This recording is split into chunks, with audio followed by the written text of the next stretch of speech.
Hey, welcome back to the Giant Beastcast. You're listening here to it.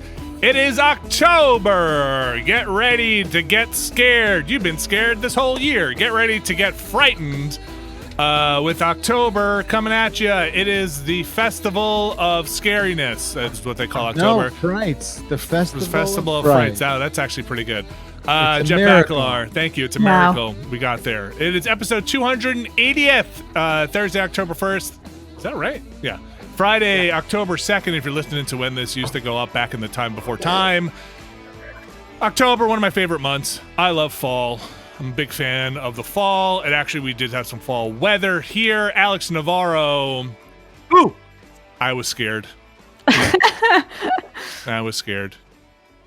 Alex Navarro. Oh, it's the delay. How are you today? Yeah, Alex is he's shaky. He is I don't think I could take another one, Alex. This old that's literally that's actually how I feel. Is just someone screaming boo at you. It's like that is the current emotional state of me. Yeah.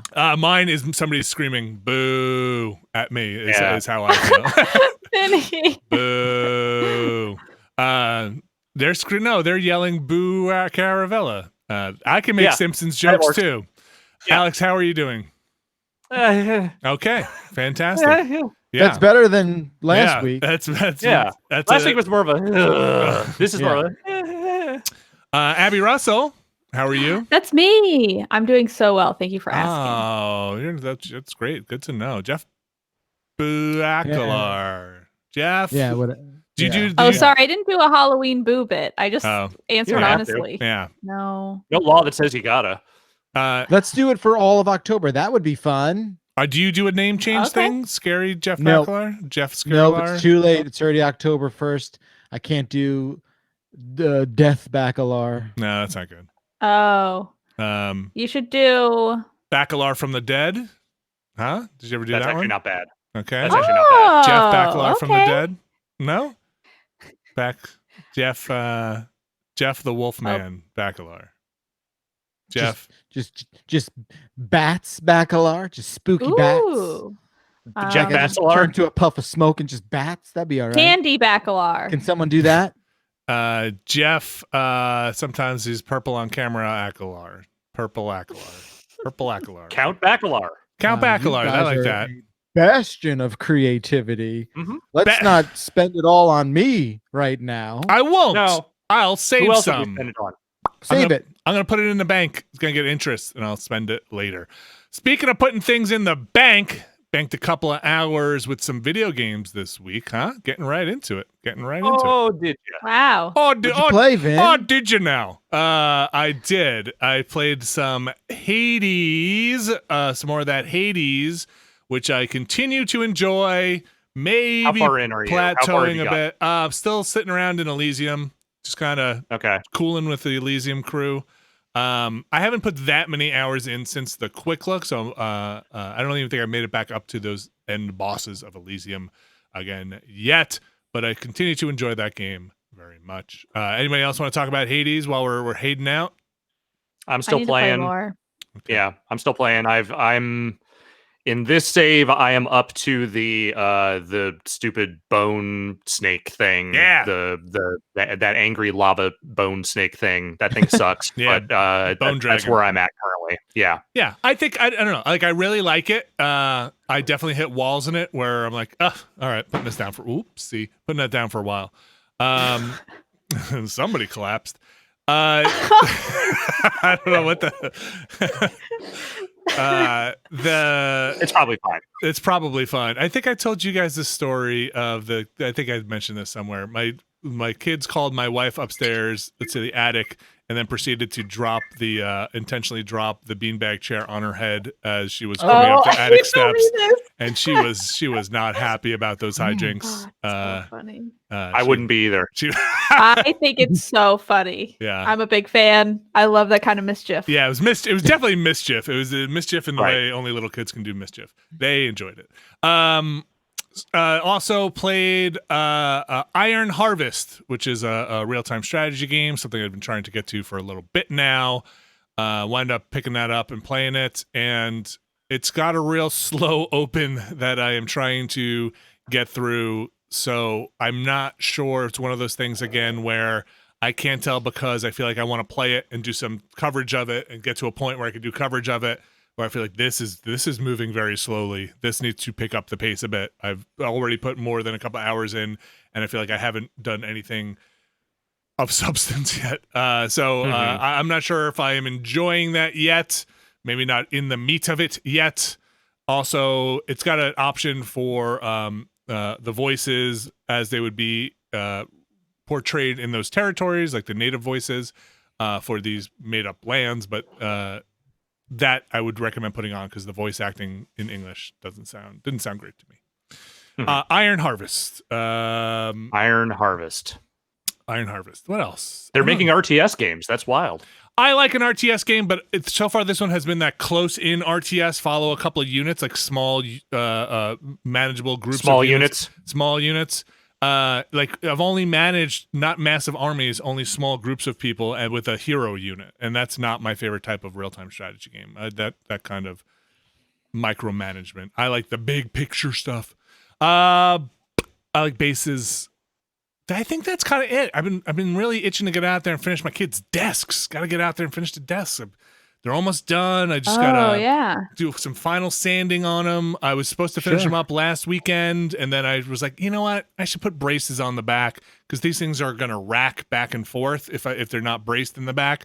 So I ended up taking the day to put or morning to put some braces on the back, but then I got to sand them again. And then I gotta put some oil on it, and then I gotta put some polyurethane probably on top of it. So yeah, I'm really excited. I can't wait for them to get desks. I have a question about the desks. Yeah. So your children are small, children sized. Are the desks you're building, are you building them for when they're going to be fully grown or as like a child sized desk? No, I'm building them the height of a normal desk. Like I forget what that is. It's 30 something inches is like the standard size of a normal desk, but their chairs are adjustable in a way that should bring them up. Okay. And the chairs I got for them also have footrests so that their feet can rest on it so they're not dangling as they're elevated. You know what I mean? So it's got like a support for their feet, like halfway up, a little bit up the chair. So like my daughter's feet won't hit the ground if it's up and high enough. So yeah, I didn't want to build something that they'd grow out of immediately because not that these are beautiful heirloom desks, but when you spend more than, money and sweat equity on something, you're like, it's beautiful. I can't believe you're getting rid of this desk I built you out of pine and crates that we got. So yeah, hopefully that's fine. Hopefully they fit up the steps when I move them up there. Nice thing about building your own furniture is you build it to the space, which is nice. You build it to fit like, oh, this fits perfectly between my son's window molding and the wall. It doesn't have that weird thing where it has to be off the wall too much to fit under a window, or like if to fit under a window, you can make it fit under a window. So I think that's one of my favorite things about custom building furniture is like you get to really just fill the appropriate area and don't have to worry about it's too short, it's too big. That's a I agree completely. I built my bed. Well, it was like a real simple bed frame, and then a coffee table. Yeah, and I guess this coffee table here, which can't. It's behind me. It's holding stuff for the up. people who are watching. Anyway, it's great though. It's like wow, I made that, and also it's the exact size I want it to be, and also it's a little wobbly because I'm not good at making things. I hate wobble. So racking is when a thing shifts like side to side on its legs. It like racks back and forth. And I think it's from decades of having IKEA furniture and moving that IKEA furniture that like I over engineer stuff if I make it myself where it's like, no, this needs to be cemented together. Like this can never move again in its life.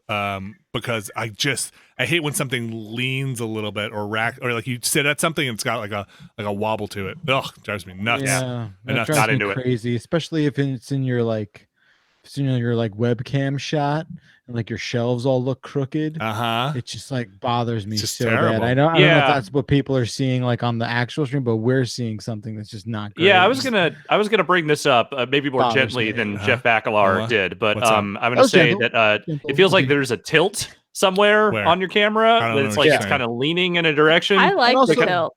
See, it makes me feel like I'm in a fun house. See, the fun thing for you guys, if you look at the stream, Don't forget. Yeah, I know. You get the garbage camera. I know. Yeah. These folks here. Oh. They get the good. That's what you really think That's about. what it is. Okay. Yeah. It's like I'm in my old apartment in Boston. I feel like, oh my God, I had so many apartments in Boston where the floors were like this. Like they're so angled. Like pens would roll.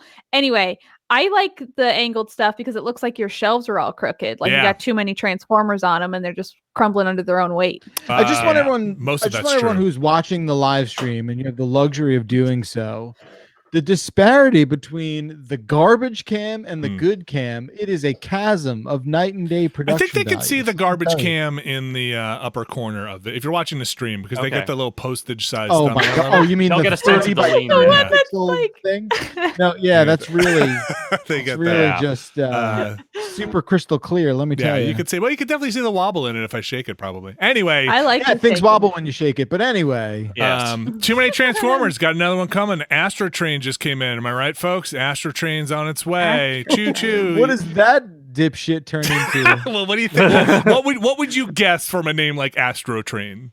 Oh, like a Buick? a space locomotive? Or you something? nailed it. A space train? It's a Buick, really?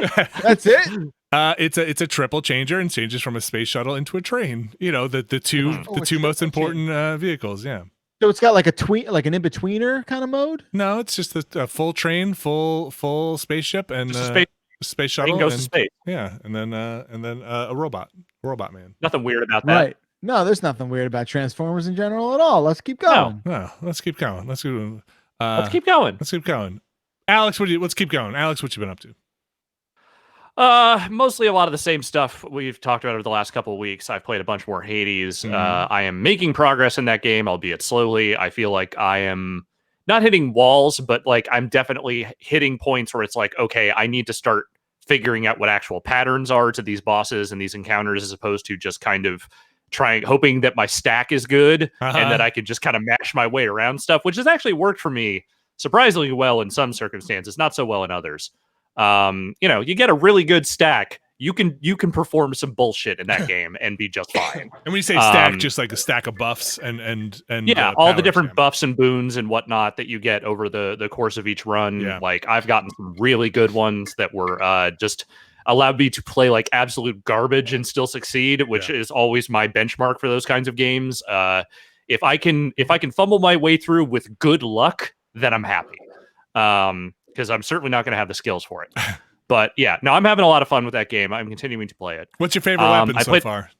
So I haven't unlocked the last two, I think. So I'm still, I think the glove is accessible, but I haven't used it, the gauntlet thing. And I don't think I have the gun yet, even as an option yet. But of the ones that I've been using, it really depends. Like, I think the spear is really fun if you get some good distance buffs on that thing.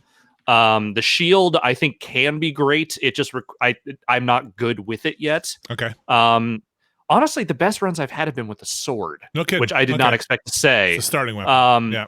The sword is good. Yeah. It's just not. It's not my personal favorite to use, but I've also just been the most successful with it. So, Art of Rally. We have a quick look up. Yes, that game is really neat. I played some more after the quick look, and I don't know. Like I said during the video, there's a kind of meditative quality to that game. Like it's such a, not low production, but like it is going for a minimalist visual and kind of audio style to it, but with like physics that feel somewhat realistic.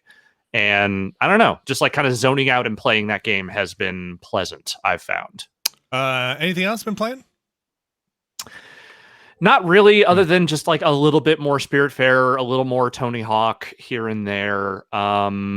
No, I felt like I did boot up something in the last week. Oh, there was some new DLC again because they're doing that year-long pass of content for Civ 6. So I've gone back to self-soothing with Civ 6. Oh, nice. That's a title. Yeah, they added a couple more Civs, Gaul and the Byzantine Empire. And I played a game with Gaul, and I absolutely steamrolled everyone. So therefore, I'm going to say Gaul is good. Everyone should get behind Gaul. Okay. Gaul is solid. Gaul is good. I have not tried the Byzantines yet, so we'll see if they suck or not. Yeah, Gaul is the future. Anything else? That has pretty much been it. Abby Russell, what's on me. What's on the docket for today? I really the only thing I've been playing is Fortnite. I love I'm like hooked on Fortnite now. You actually love Fortnite. Yeah. I genuinely love it. I mean, I got into it a while ago, and then doing that St. Vincent feature, I was just playing it more and had to actually like learn how to play it because I had to like lead people through the game. And now I have like all these fun Fortnite friends, and I'm playing Fortnite all the time. But it's really great. I'm really enjoying it during quarantine. I think the season has been really good. I like all the superhero powers. I think it's a crime they got rid of the portable upgrade station.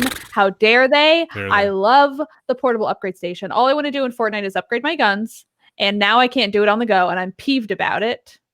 Anyway, still enjoying Fortnite, still like playing it with my friends. I am now also like at the stage where I'm like, yeah, I'll put money into skins. I'll spend $35 on V-Bucks for like a couple of tomato skins and like a burger lady. We're just watching the cycle. We're just you're just like this experiment that we're seeing in real time. What happened was I went on the Beastcast. I talked about how much I love the freak skins, the freaky food skins, and then the next day, they posted a tomato-headed woman and a burger-headed woman, and I was like, "They're listening. They're listening. Yeah, they know." And I spent the money to get them. Oh man, somebody in some data center is definitely like, got her.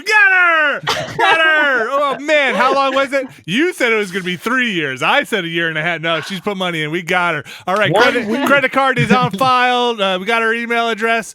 Let's go, folks. We have a couple of data points. Let's move forward. Yeah. So I do have a big complaint about the V-Bucks system. So because I'm working out of an office now, I have my PS4, my preferred way of playing in the office. And then I have my Switch for when I'm home. So because of that, I will play both, but usually I'm playing on the Switch and then occasionally in the office. But my V-Bucks don't seem to carry over. Like the ones I purchase on my Switch don't seem to be on my PS4. Just buy more. It's like not a huge deal. I can just go back to the Switch and like buy use the V-Bucks. But I'm sure there's like some kind of like money system. They can't have it carry over. But it's weird. I don't like it. Vinny, that guy in the back. I want to say that the platform holders want their share anytime you buy them V-Bucks. So that is why you will not transfer over your V-Bucks. But I already bought the V-Bucks. Yeah, but you didn't buy them from Nintendo. Fair enough. So no, not really. No, it definitely is not. Fair. The word fair, no. So you're saying you buy like a big old, gun in the Switch version of Fortnite. That gun will show up in PlayStation Fortnite, but the currency that you use to buy it isn't shared. Precisely. Yeah.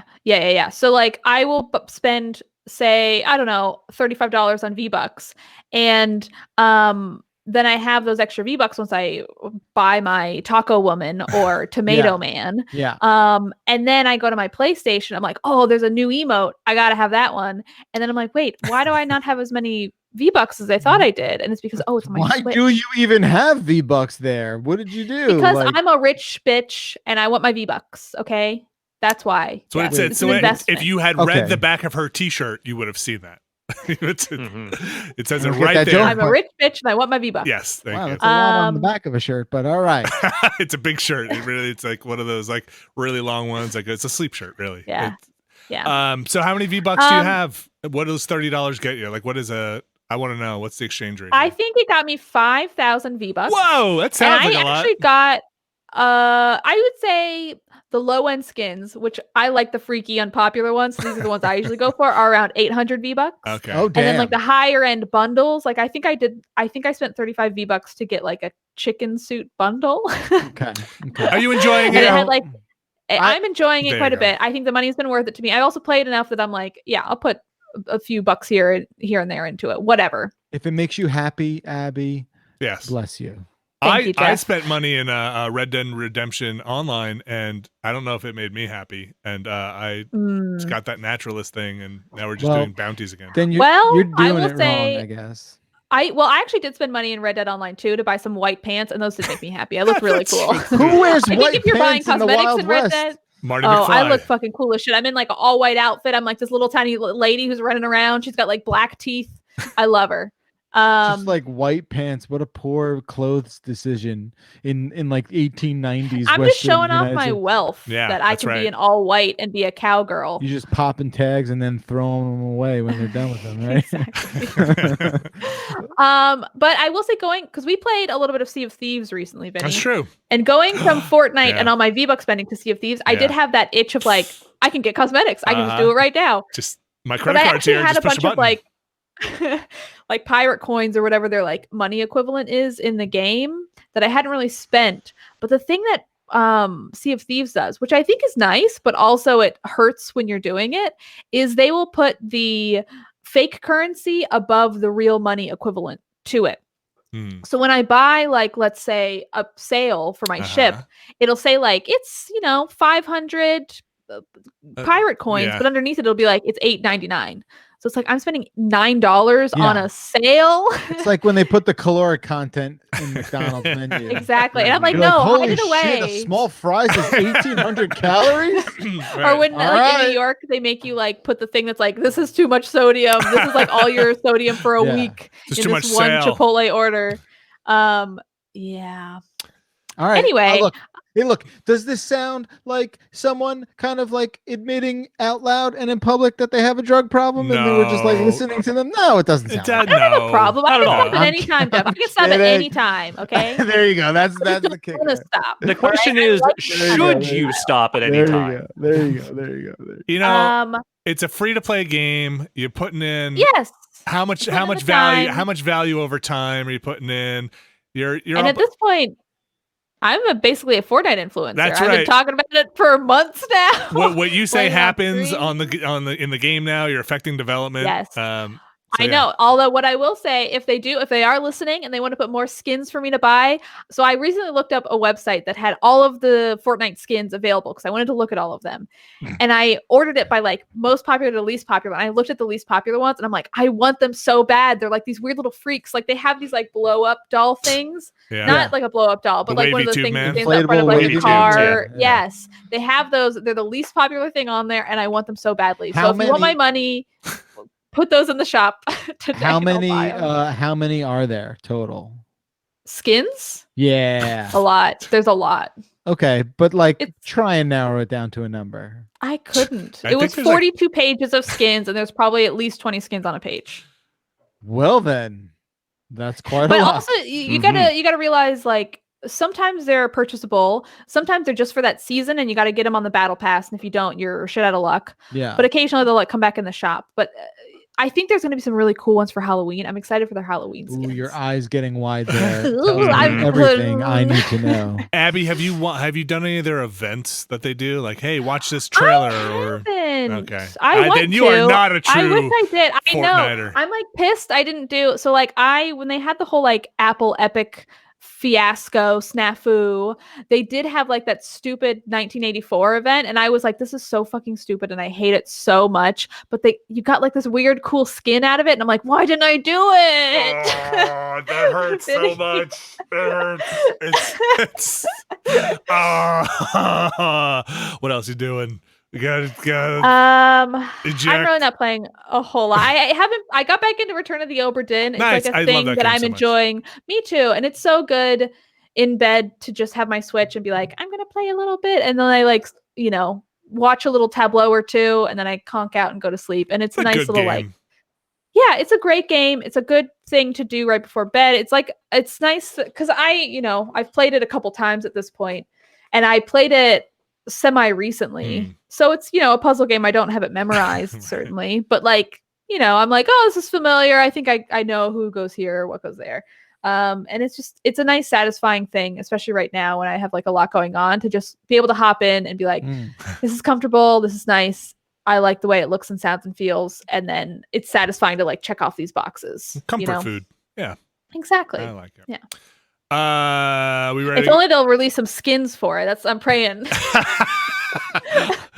I want an event to get my skin. Oh, I forgot about that Apple thing in the game that gave you a reward for watching it. I hate it, but the skin for it is like I hate it. So cool. I remember somebody was like, somebody made a joke. Maybe it was you, Backler, who made a joke about like, what's going on with this whole thing? I don't care, but I got a cool skin. That whole thing. It's ongoing, clearly. All right. Bacalar. Abby, yes. We're good to move on to Jeff? Yeah, we can move on. My skin fiasco. Yeah, we can move on.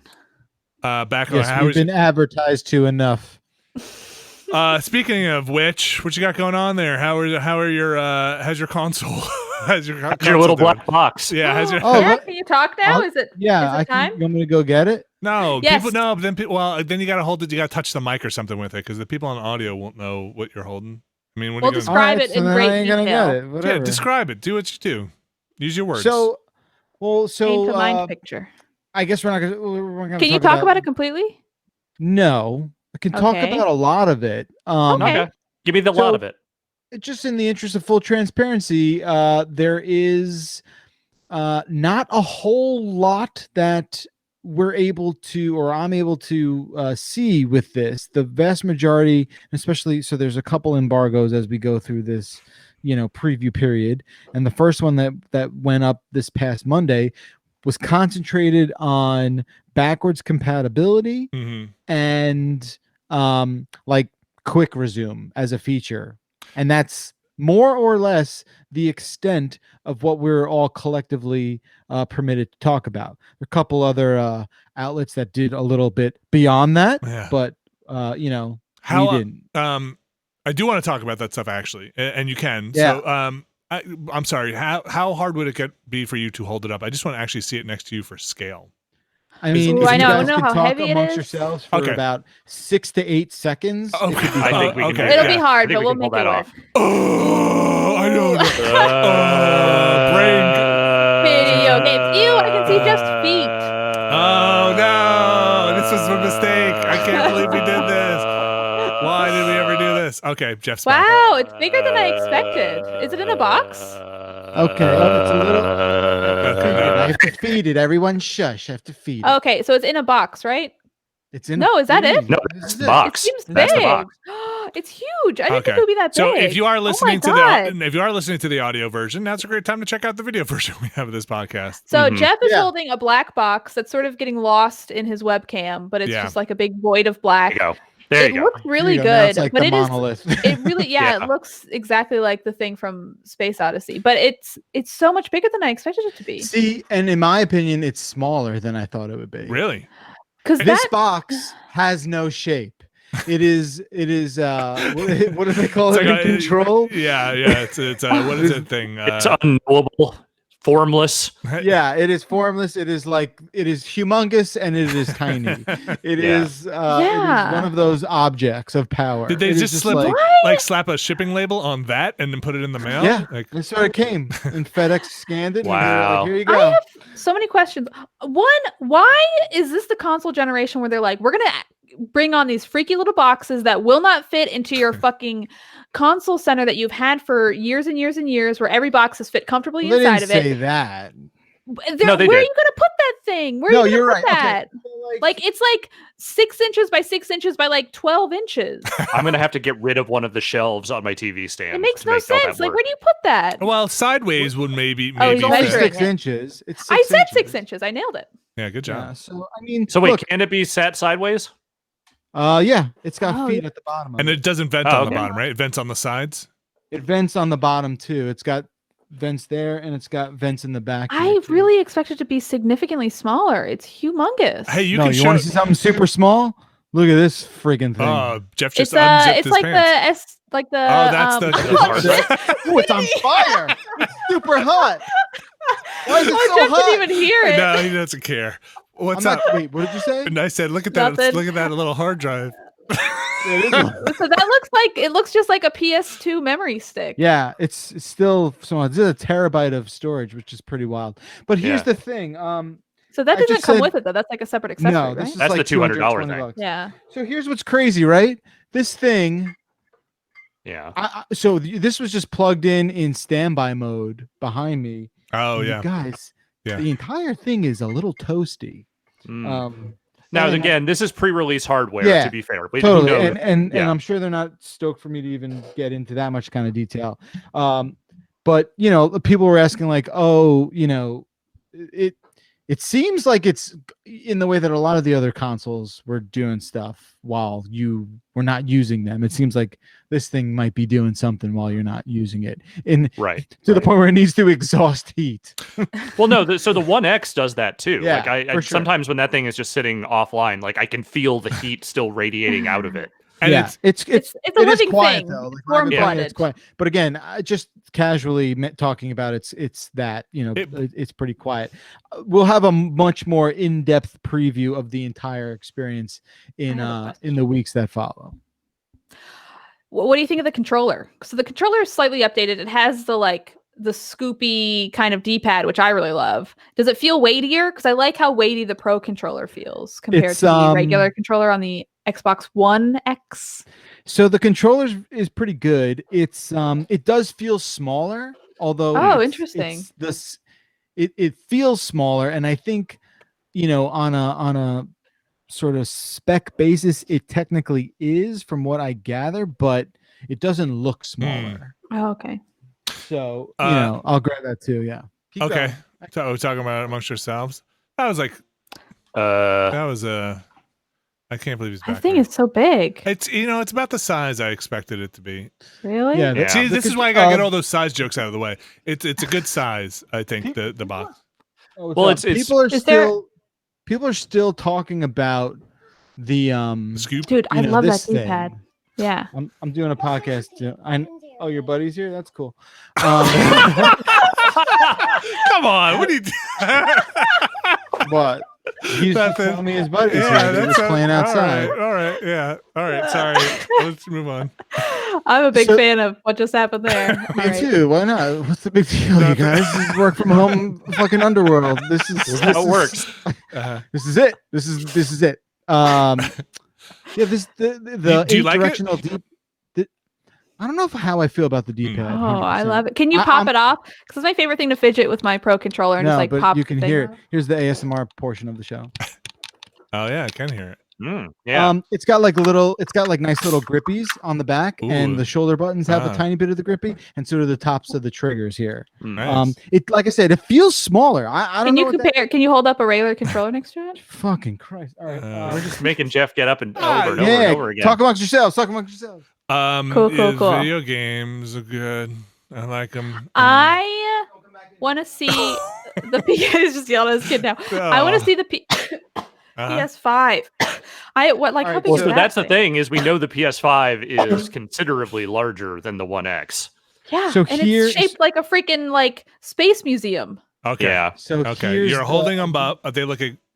They're both black voids on these cameras. They look kind of the same to me. They look the same. But this, like I said, the new one feels a little. It just feels a little smaller, and compared to the Elite, it's probably a couple ounces lighter. I think. Can I ask you about this? And USB-C. Yeah, of course, Vinny. What's up? Hi, Vinny from Vinny. GiantBomb.com. How is the resuming and suspending of multiple games? So that's what really matters, right? Like that stuff is pretty impressive. Yeah. Okay. So how many? All right. I have two big questions. Well, okay. Let me explain it to the sort of process. Okay. And then if that doesn't answer one of your questions, then please feel free to follow excited. up. I just want to hear my own voice. Yeah, sounds like it. So it's what happens is you can essentially juggle this kind of 4 to 6 games depending on what they sort of take up, I guess, in RAM wise, or however this thing is juggling these games, right? In a suspended state. Yeah, it can handle about 4 to 6 in my playing around with it, and that was including games like Control, Red Dead 2, Cameo on Xbox 360. Will of the Wisps, not necessarily stuff optimized for Xbox Series X. Anything, right? It can do any software. Because to be clear, we have not gotten any new games just yet. This has only been legacy stuff, Xbox One and 360. Okay. So it doesn't matter where the game is. It doesn't matter if you hit the home button and it shows up in the sidebar. It's just recent, right? Is it a recently played game? And as of right now, there's no way, I do not believe, to kind of tell the console like, hey, don't worry about quick resuming that thing. I just want you to quick resume these things. You can't. There should be. You can't close the program. You can, but that I haven't really found a direct correlation with like trying to like prioritize the order of stuff. Interesting. That way. Okay. Yeah, I think, that's going to take some more time of like, messing around with it. But you go to a recently played game. If it's in your sidebar, it's even easier. If not, you got to go into that game, that all games sort of tile setup that they have. You hit the button, the screen loads up. It shows you a quick resume sort of logo in the corner. And then anywhere from about, I'd say 8 to 15 seconds, you're back. That's right amazing. To where you left off. Oh, that's good. Yeah, Red Dead takes ages to load. So my God. That parlays into the load time stuff. Like, oh my God, it took 30 seconds to load up Red Dead on this thing. $250 hard drive. Compared to, I think it was about 2 minutes and 30 seconds on an Xbox One X. Oh, that's nice. So, Control 10 seconds from a save, like really fast. Okay, so that was the first. So that was definitely the answer to one of my questions. The second one was, and I don't know if you've tried this, and I could probably guess the answer, but like something like Red Dead Online, probably something like Fortnite, probably a lot of these games have to be connected to the internet, and then as soon as you suspend them or anything like that, it's going to back you out. It's going to pop you out. It does have that network error thing that makes you reload the whole thing ananyway. Yeah, I mean, I play a lot of Call of Duty and I suspend a lot of Call of Duty, and I whenever I resume my Warzone, thing, I'm just like spit out to the lobby with a little message that was like, "Where'd you go?" Yeah. Well, some of those games that are also like, excuse me, even playing like single player Division or Division 2 would just be like, "Hey, we lost the connection to the server, so we booted you out of the world." Which, on one hand, of course, right? On one hand, of course. Totally on the other hand, reasonable. like, this sucks because that game also takes a long time to get back into. If you wanted to like renegotiate, all the whatever it needs to do, the packet sending or whatever the hell it needs to do while you're suspended playing. I don't know what the answer is. I mean, I'm sure maybe 10 years from now it'll be like, how did we ever live without it? But yeah. Right now, it's just not a thing. Now, I got into a conversation with this. I worked a lot on this first video with Michael Hyam from GameSpot, friend of the site, and he was, we were talking about how like it's not really a thing that you see on PC in a way that like, how would this work? Like, presumably, there's not like sorcery in here, right? Like, like what? How are they suspending going on? Yeah, how are they doing that? Like a state, like sending. Yeah, how are they doing? Like, I mean, I say that like, of course, but like then I don't know this guy. But my point being, like, hey, if you can do that on here, why can't we do that on Windows? You can kind of. I mean, I mean, maybe like people are saying in the chat like Alt Tab, right? Like jokingly, and like that's kind of what I thought too. I was like, oh yeah, maybe you can just like run 11 games and just Alt Tab between them. Like, it's funny. I wonder if it's doing stuff like containerize, like Docker style container for each individual game comes as a separate. So it has all the resources and dependencies and everything, and then you take a state of that like you would a virtual machine, right? Like, hey, you shut down this virtual machine, you kind of and that's my thinking too. And again, like maybe I need to, have a follow up with some of the people at Microsoft where they could like get into the actual engineering behind it. But like something's going on where the console, it does take 15 seconds to do that. If you were to just Alt Tab, you would presumably be able to just do it right away. I don't know. I'm sure someone maybe knows, or somebody definitely knows. Outside of that company, maybe that answer has been, maybe that question has been answered. But it's just a fun thing to talk about. Yeah, oddly enough, I have been recently looking into more and more virtualizing and doing container stuff for some of my stuff here as we have to home office a lot more of this, and it's like I can't have more computers here. How can I get around this? And I bet there are similarities there into how. Yeah, it's your visualizing kind of that seems. I don't know if that's true. I'm just making that up. It's just it's a lot. I think it's a logical assumption, but or guess rather. But yeah. Either way, I think it is very cool. Like as someone who also like in a family, I don't know if you've tried this. If you are in another account. Do you know if it'll suspend in the background people on other accounts stuff? So that's something I need to test out that I haven't done just yet. I just don't have another account. I'm just gonna make one. Okay.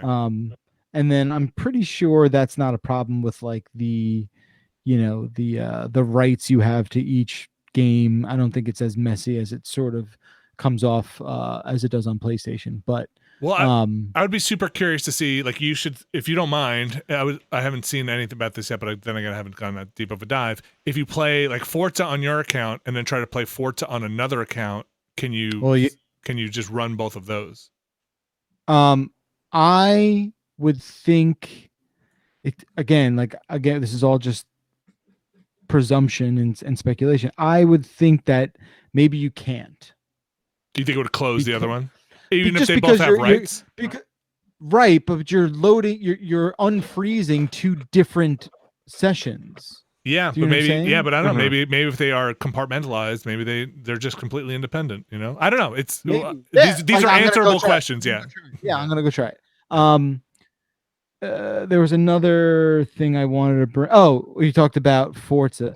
Well, you're not playing Forza because Forza is one of the games that is not working with this. What does that mean? I was actually pretty surprised that as of right now, I'm talking to which Forza are you talking about? Like Horizon 4, 3 or 4 or 4. Okay. As there are a decent amount of like top tier Microsoft games that are just not compatible right now as of October 1st at 2 p.m. in the Eastern time zone. Right. 2:30 p.m. Right. Like, and they've been very transparent and say, look, like not everything's going to work right away. We're actively rolling out updates that should improve compatibility across the board. Okay. But for me, and then I posted something about it on Twitter, and then one person said, I thought I saw someone work. Either way, I can't do it. Michael can't do it. What happens if you try to launch it? Does it just say like it gives you an error? Just says this game's not working. Try something else. Okay. Like Halo 5. Halo 5 doesn't work on this. That's odd to me. I don't know. Like maybe it's server I just don't know what to say. Like I don't know.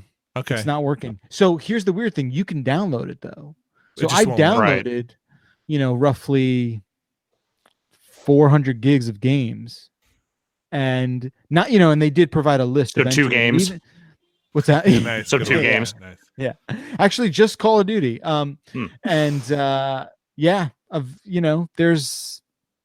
is something, I guess, that they got to get to for compatibility. Again, this is preview hardware. Yes. This is not a final Xbox Series X. Right. Let's get that. And they're probably still working on updates for a lot of these games. 100%. 100%. There's also things like 120 hertz that should be in some back and pack games. I believe Will of the Wisps, if I'm not mistaken, was one of those games that could unlock 120 hertz. That is just stuff like that's not there yet either. And I'm very eager and anxious to try that out because I do have here an LG TV, a C10 series that can handle 4K 120. I've been playing Control on my 3080 at a variable refresh rate on this thing, and it kicks all kinds of butt. 4K maxed out. All right. Relax. Oh boy. Just saying. Relax. Just saying. Wait, hold on. Please. Yeah. Please. I'm just saying, like, 30, like, look, if you're a big old, like, spec nerd. Please go on. No, go on. Please. Cool. Please. I've always been considered a spec nerd. Please. Please. Come on. Abby's please is the best, by the way. Yeah. Look, I've learned you guys from all that. lost. I lost too. Abby's is the best. It's very, very fun. Yeah, so that's kind of it. The hard drive can only work with Series X games. We talked about that. Yeah. Or rather, it is the only expandable hard drive storage that will work with it. Right. If you bring your own storage, that's the legacy stuff. Right. Can you run the legacy games off of those hard drives? The non. Yeah, you should be able to. Okay. Yeah. I guess it's just the SSD stuff that's required. Right, to do the specialized Series X stuff. Right. And I'm sure it's like, somebody's got the Digital Foundry or somebody's going to have the, here's how it loads off of the legacy games load off of this. Here's how it loads off of that and whatnot. Definitely. So what was the other name? It was suspend. And what was the other backwards compatibility? Yeah, just like the uptick in performance that a lot of these games have. I think what you're going to probably see is like a lot of stuff get bumped up to 60. I think you'll see games that struggle to hit a baseline kind of make it up to that bar. Yeah. There's a lot of games that are locked at 30, right? And they're just going to stay at 30 unless, developer comes in and says like, hey, right, we're going to unlock something better. Right. I mean, everything's real snappy. It's like the UI is all fast. And it's the UI. What is the UI? Can you talk about that? Very similar. I can't get super granular, but you can tell from a lot of the videos that are out there about what it's like just sort of navigating between switching games and whatnot. It is mostly the same. I have maybe one final, at least, avenue. I don't know if you can talk about it, but can you can you hold up the console, the back of it, and just what's on the back of it? What ports are we talking about? I don't know how stoked they are on that, but like it's just USBs. It's just all standard. USBs the only thing all the way different, down. It's just a 483 USBs, and then that's not true. We can't not show it and say that. Port for this guy. That's it. He's holding up nothing else foreign. PlayStation 2 memory. PlayStation, yeah. That's what it's a Dreamcast actually. It's just standard fare. There's nothing. There's no secret FireWire fucking port in there or anything like that. A lot of older consoles are like, what's the orange port? There's nothing like that. No, there's no Connect port on there. No, I would imagine. You know what? Here, don't do it! Oh my! Okay, so you got like 2 USB ports. I couldn't. You got like Ethernet. It looked like 2 memory ports for the PS2 memory, and one HDMI port. Button. One HDMI. And again, this is preview. Yeah. This is preview, so like they could change it. Not final. They could totally change the not name. Final. I hope they make it bigger. Under this whole podcast, not final. Like I said, it is miraculously small and huge at the same time. And the power supply is. I don't like it. It's inside, right? It's not a brick or anything like that. Yeah. It's just the cable. Yeah. Hey, can you and I had a longer than necessary conversation about that a couple months ago. It did. And I'm very happy to report that you're crazy and I'm not. Why? Putting it inside is so much heat. Like I understand why you'd put it on the outside. Put a brick on the outside. I mean, look at the size of that thing. It's big. It's like a child's shoebox. Is like the size of this. Can you hold the power button up to the microphone and push it? Is it like a clicky? Is it just like a soft power? Because my other freaking console came with that capacitance thing, and I hated it. So I just want to hear. It's not. It's the button. Okay. Good. I hear it clicking. The button. Thank you. Okay. And is there a sync button for controllers? Where's that? Yeah, that's right here. It's by the disk drive? What do you mean? Who am I? Right here. Okay, and there's no eject button then? No, this is actually not a disk drive. This is just a toaster. This is a toaster. You're lying. No, I don't know. It's probably just like, oh shit, I'm sorry, dude. Yeah. This is the eject button. Thanks, and asshole. This is the sync button. Okay. Jeff, you don't know what you're talking about. Everything you've just said has been nullified. You don't understand. Who the hell uses an eject button? Who put it? I'm not putting a disc in this. Is that the power button? Is the power button the same like Xbox button? You know what disc? You know what disc is in here? MacGruber. Is it really? I love MacGruber. That's not even a 4K Blu-ray. You monster. You're loco, man. All right. Thank you, Jeff. It makes that same chime when you turn it. Does the button push in, or does it like a touchy button? It's just a tactile click button. Okay, so it doesn't stay in. I like the clicky ones.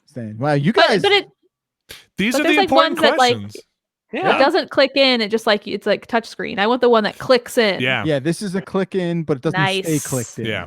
That's fine. That's good. But it lights up. It's not a touch button. It's not a touch button. I think the days of touch buttons could potentially. Thank you. Yes. Okay, I have a question, Jeff. This is a stupid question. Great. So every time I turn on my Xbox One X, is this a tech support question, or is this like every time I turn it on, it does that thing where it shows the chip and then it goes whoa, and like it has all the stuff coming in. It makes like a big loud noise, and every time I do it, my cat freaks the fuck out and he bolts out of the room to the point where now I mute it when I turn my Xbox on, but he'll still see it and flinch and get ready for the noise because he knows it's coming.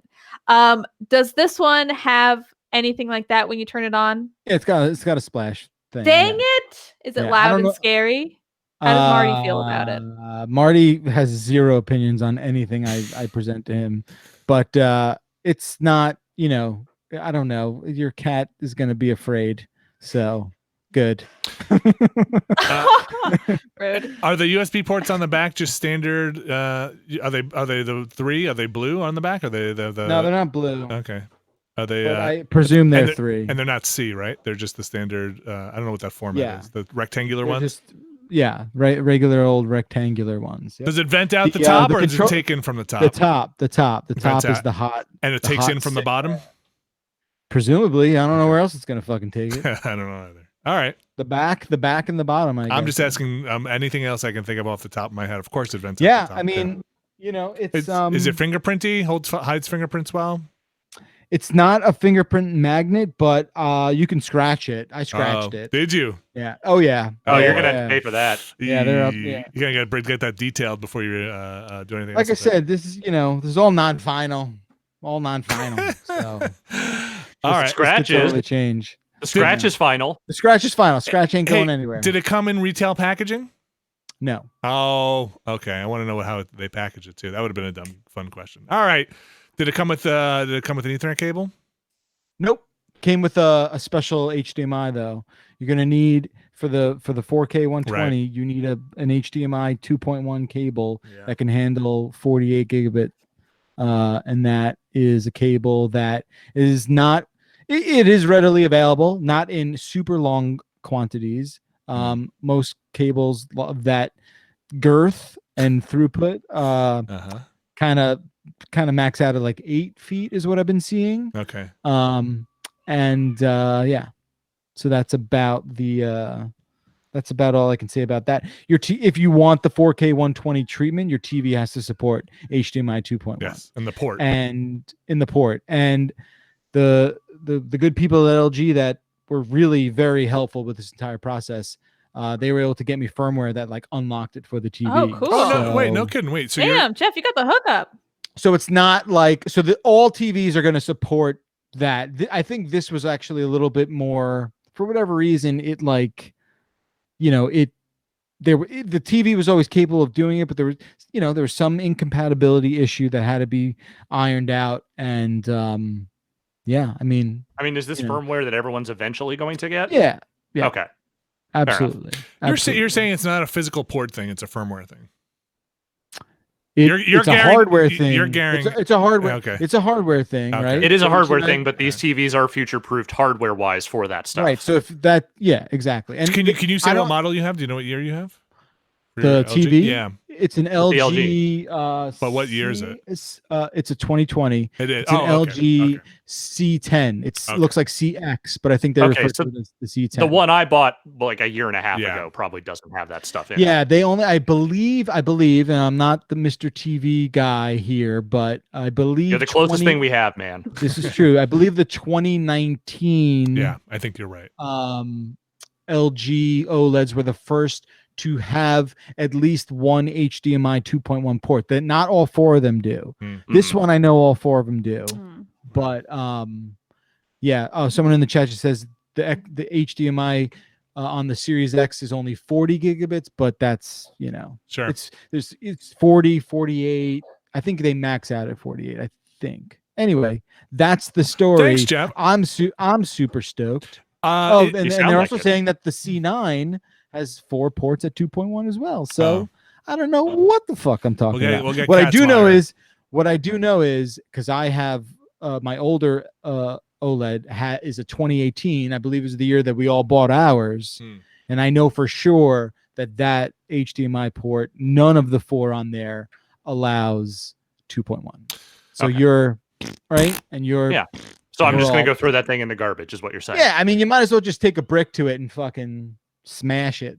Man, okay. I'm not not going to do that, but I'm just thinking about how much fun that would actually be because there's nothing more fun than breaking a TV you had to be careful with for a long time. Like when that thing finally stops working and you're just like, I don't have to care anymore. I can just fucking demolish this thing if I want to. Like, I'm not saying that's a good thing, and I'm not saying I want to work toward that, but one day all TVs eventually break. They all eventually become no good anymore. And when that happens, think of the catharsis you get when you can finally just throw that thing out a fucking window. No way. Wow, I've always handed my TVs down. I think I've only owned 3 TVs myself. The first 2 were hand-me-downs. One was a big box TV that I just hooked up my PS2 to, and it was worked fine for a number of years. And then I had another one, also a hand-me-down. Actually, that's not true. I had another one that I did buy new, and it was like 19 inches when I was living in a dorm. But I think all of them I like gave to people. And then now I have my Vizio is like the only one I bought that's like, this is a proper TV. If I'm being completely honest here, I've only actually had to do that or decided to do that with old CRT TVs that broke.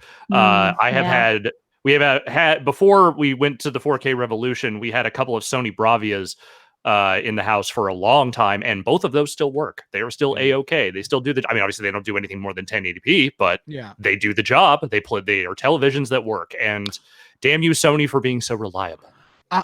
I just want to add something on top of the whole, HDMI spec conversation.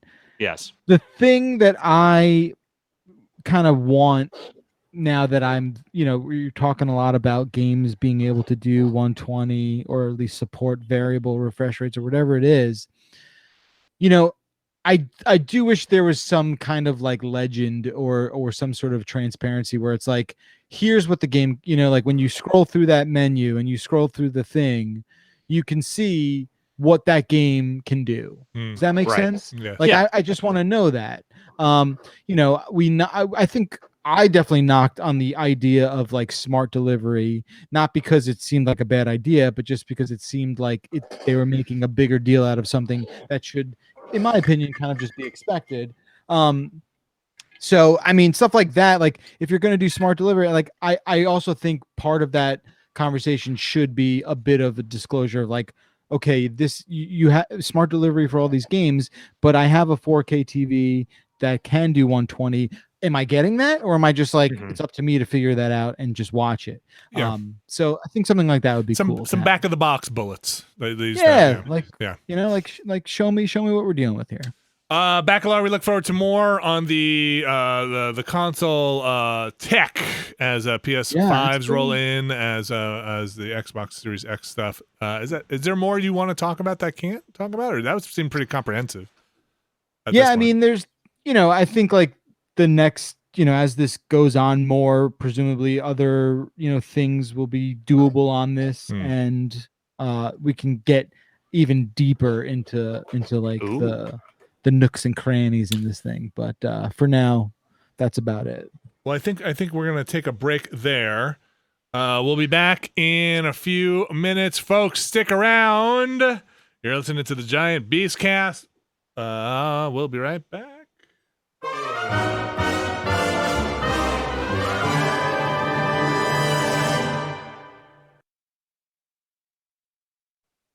All right, we are back. Thanks, everybody. Yep. Abby, Alex, and Jeff. That's me. I said your name on the air. Ooh, finally. I've been listening for 279 episodes for this day. Alex, I have not had a chance to look at any of the news. It has been a week of busyness over here, and I would hope and love for you to shoulder this one, please. Okay. Well, I mean, the good news is there's not a lot of news this week. Okay, as we are now in the official wind-up for all things next gen. The actual amount of news coming out is relatively low. But actually, Jeff Bacalar, why don't you lead off with the thing that you put down? Because I feel like this is actually like one of the bigger things. You're talking about that 3080 I stuff. am.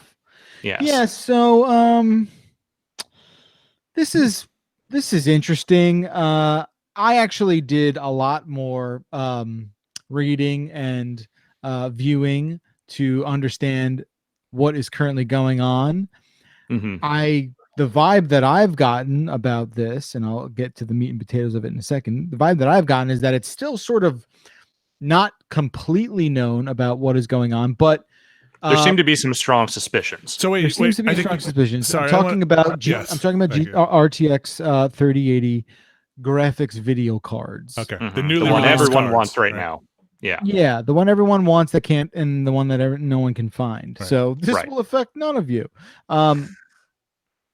So it seems like a lot of people were talking about crashing to desktops, games crashing, just general funkiness regarding this GPU. And there was some speculation floating around that it has to do with power delivery and like board architecture. And essentially, they call you have the NVIDIA board, which is like the reference card. And then you have these AIBs, which are like the third party, your Asus, manufacturers, your Gigabytes, your, I don't know, name another one, like MSI. You just named all the ones I know. There you go. So they take that spec and they build their own version of, the graphics card. Right. And the presumption was that there were some, choices made in the structuring of the power delivery systems that caused a lot of interference electronically on a board to make it crash or make it act opposite of the way it was intended. Some manufacturers came out and said, like, hey, we're sort of aware of this. Maybe we could fix it with a driver on the BIOS of the card. Either way, however you want to cut it or slice it, there's a lot of wild speculation, especially everywhere where you would think it would be. I've talked to a couple, sort of boutique custom PC makers that they themselves don't necessarily like have the information where they feel comfortable enough declaring one way or the other. But it seems like some drivers were released in the last couple days or so that did kind of, for the most part, fix the situation. Oh, that's great to hear. Okay. Yeah, I think a lot of people are.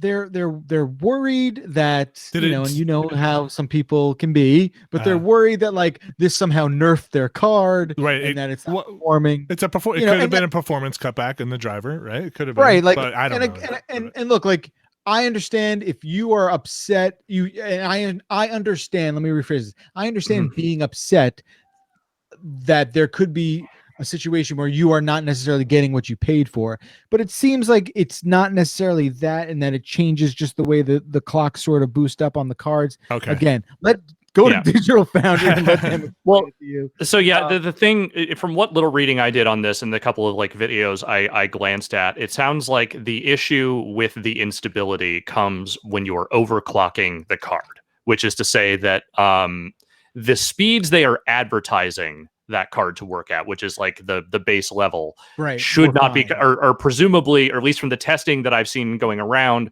by themselves are not causing the instability. It is the overclock speed that they are meant to go at. And because of what the power distribution is or whatever the fuck it is, but again, we don't know the exact thing, but the speculation is that it has something to do with whatever components they use for power distribution. Right. And a lot of that was like criticism about certain kind of capacitors and all this other shit. And again, just to be totally clear, it wasn't exclusive. I mean, I know the majority of it was with overclocking. The things that I read was, that I've seen reports of that some of them were crashing without overclocking. Right. But yes, I think the safest way to put it is that like there was something definitely going on. And it's a bit mitigated by the drivers, but we're not exactly sure. I mean, I'm sure they're saying if it's a ramp up and how they boost into or whatever. I'm saying words I don't know. The initial.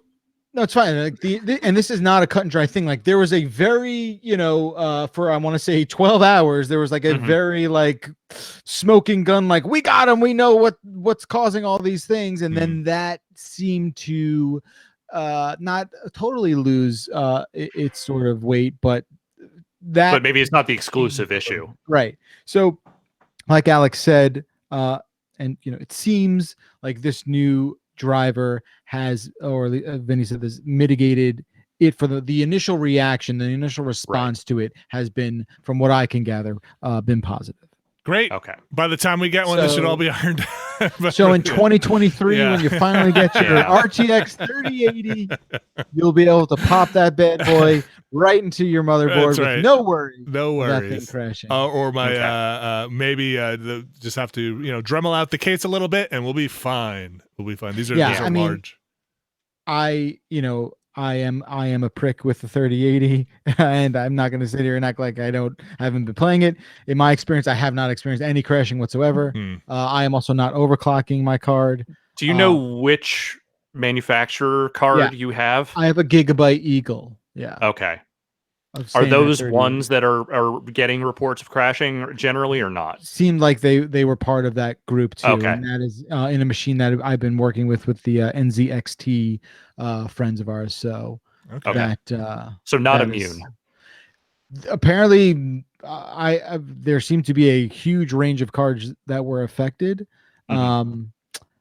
And it seemed like early on, like the Asus cards seemed to be untouched by the situation. But yeah, I think the Founders Edition ones, people were also saying we were not having any issues with. That was a common thread too. Yeah. Okay. But we'll see. You know, this is look, that much power. It's dangerous. Also, like in skimming some of these articles, because again, I didn't have a chance to really read them. These are complicated little bits of tech here. There's oh my god, there's a lot going on. With stuff. Aren't they measuring them with like electron microscopes now instead of like good old fashioned nanometers? Just like scanning these in the the pos caps versus the MLCC groupings and all that stuff is just like, man, these are. Yeah, I mean, it is a fascinating thing. Yeah.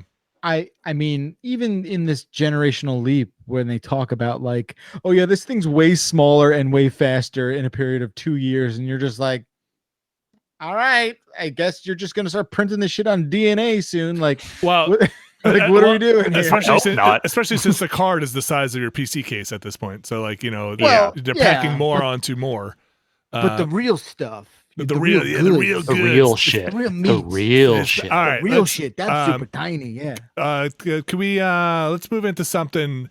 Alex, I need a softball here. What's something we could talk about that doesn't make us look like just total idiots? All right, here's something stupid. Whoa, Alex. I'm just saying that makes. I just let me just butt in here just for a second, my friend Alex.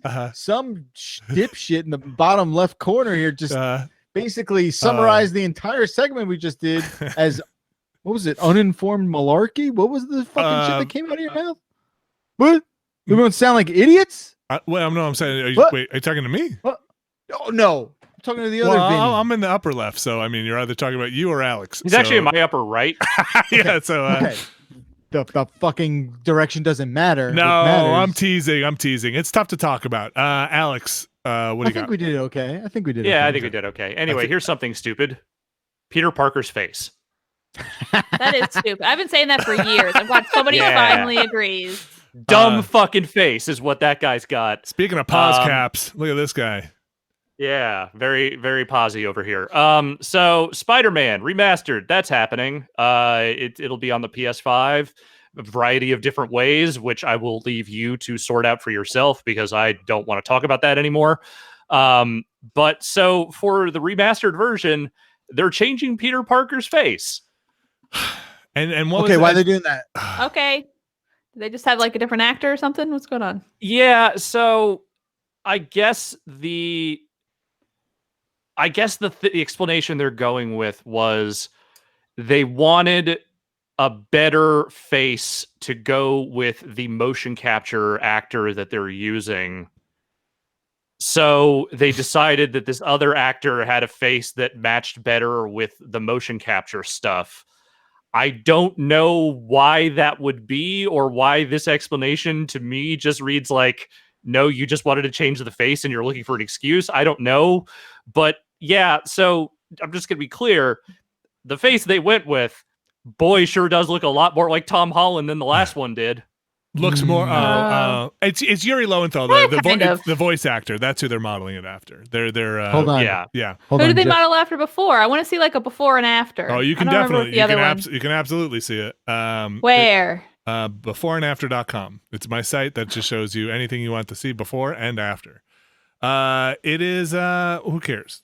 I mean, people care. It is. Weird, people cared about puddles in this fucking game. Yeah. Remember, like people care for some reason of a great deal about every little detail of this Spider-Man game, which is a good game. I like it, but also like, yeah, I didn't mind the way Spider-Man looked in the PS4 version, and changing his face I think is dumb, but also it doesn't matter. Yeah, it doesn't matter, and 99% of people wouldn't even fucking know it.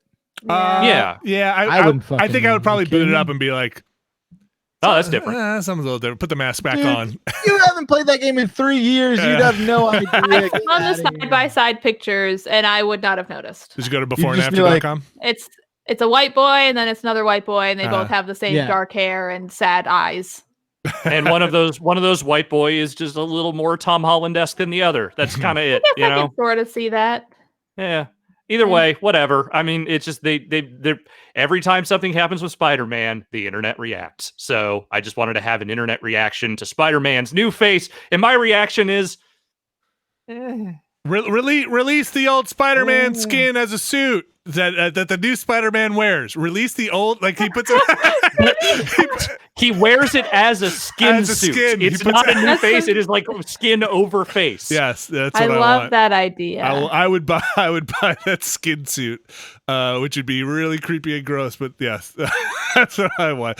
Do it right. I can't believe you cowards. You won't release a skin, somebody else's skin as a skin. Yeah, I want to wear that skin. All right. What else do we got? I'm always yelling that. Speaking of skin in games, hey, you like that Minecraft? Sure. Okay. Do you like that Smash Brothers? Yes. Well, guess what? What? Minecraft is in Smash Brothers now. Okay. What? All right. Minecraft Steve, Minecraft Alex, Minecraft Enderman, and Zombie.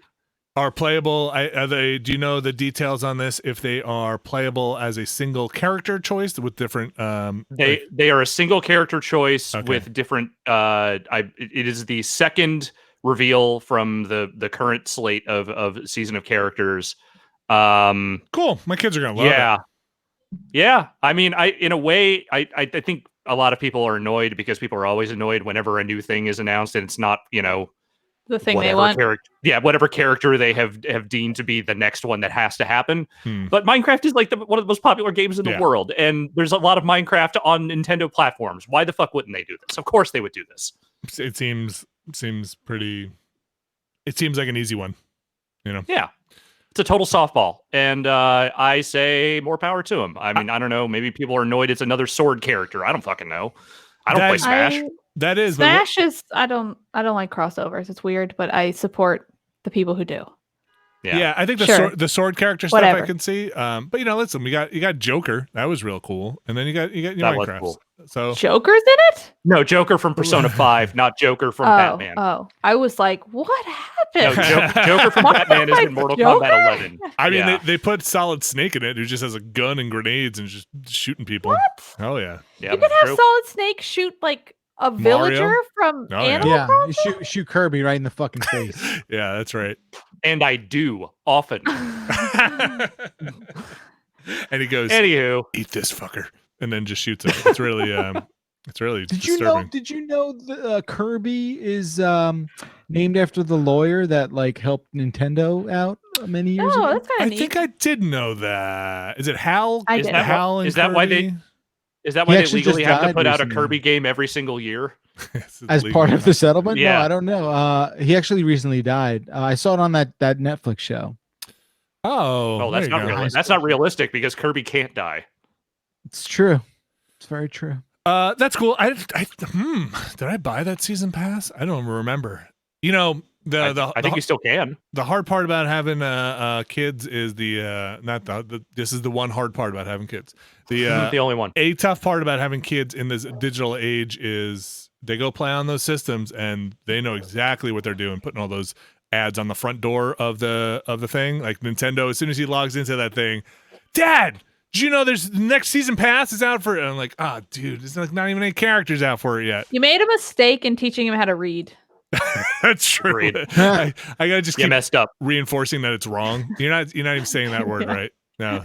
Yeah. We had to have a talk about we had to have another talk about A, fake Beyblades, and B, bootleg Beyblades, and hey, I want to buy these 100 Beyblades for $5. I'm like, dude, you're gonna be disappointed. They're knockoffs. You got some. You bought some the other time, and then we had to have a talk about free games on the iPad and stuff like that about the gotcha stuff. I mean, Every parent eventually has to have the birds and Beyblades talk with their child. Every single one. It inevitably comes up. You see, when a first party and a knockoff party love each other a lot. Yeah. Man. All right, Alex, what else is up in the news? This just one more here, quick hit. This one is mostly for me. Yakuza, Like a Dragon, the new one. It's coming out soon. But it's coming out on one platform sooner. Like a Dragon is it was originally scheduled for November 13th on the Xbox Series X and Series S, but it is now coming out on November 10th, literally launch day for Xbox One and Xbox Series S. The PlayStation 5 version will be coming on March 2nd. But if you want to play that next gen version of the Yakuza Like a Dragon, you will have to do so on the Xbox if you want to do it this year. Okay. Does that all make sense? I think so. I think if I listened to it again, I'd probably get it. Yeah. If I was like actually paying attention harder, I think if I from the start was like Yakuza, how do I play? Yeah. And like really focus. If I wasn't over here scrolling for the next news stories, I would probably. There aren't any more, Vinny. You literally don't have an excuse. There aren't any more. If I was just like, what do we have to get to today? I would have definitely absorbed the most of that. Look, here's the thing. Here's what we can say. The Xbox Series X now has a launch game. Yeah, that's the yes. Now okay. I'm with you. That's a they thing. Found one. I understood that. So so but also all the current gen versions will be out that in November as well. Okay. So literally only the PS5 version is coming out in March. Cool. Okay, that is the last. I was just going to see. I wasn't joking. No, you were not joking. I was looking to see if I saw anything else since I didn't have a chance to look at all today that maybe just came out of the news cycle, but I'm not seeing too much. Anyone play Star Wars? Anyone play Star Wars? No, did you? Not here. I don't know. I don't know anybody who's played Star Wars. Yeah, I know some people have it. Friday. Yeah, some people played it. I would have liked to play it. But no, I don't know. Okay. I don't know. I guess we'll play it on Friday. I hope it's very good. Play it on Friday. I think GameSpot has like a review in progress going on. Like a public review in progress. A public early review impressions, that kind of thing. That's a lot of words right there. All right. Okay. We will. I am looking forward to getting my hands on it. I hope it is very good. I want it to be very good. You know what? I enjoyed Battlegrounds. The second one. Battlefront. I kind of liked it. Sure. It wasn't good, but I did the whole thing and I enjoyed it still. Yeah. Yeah. There's something fun about them, even though they're not. I hope this is very different than that, but totally Star Wars. I didn't really like Battlefront. I wanted to like Fallen Order more than I did. I didn't hate it. Yeah. It did not catch with me. I played on someone else's console, and I was like, "This seems fun," but not enough for me to be like, "I should get this on my own." Yeah. You know?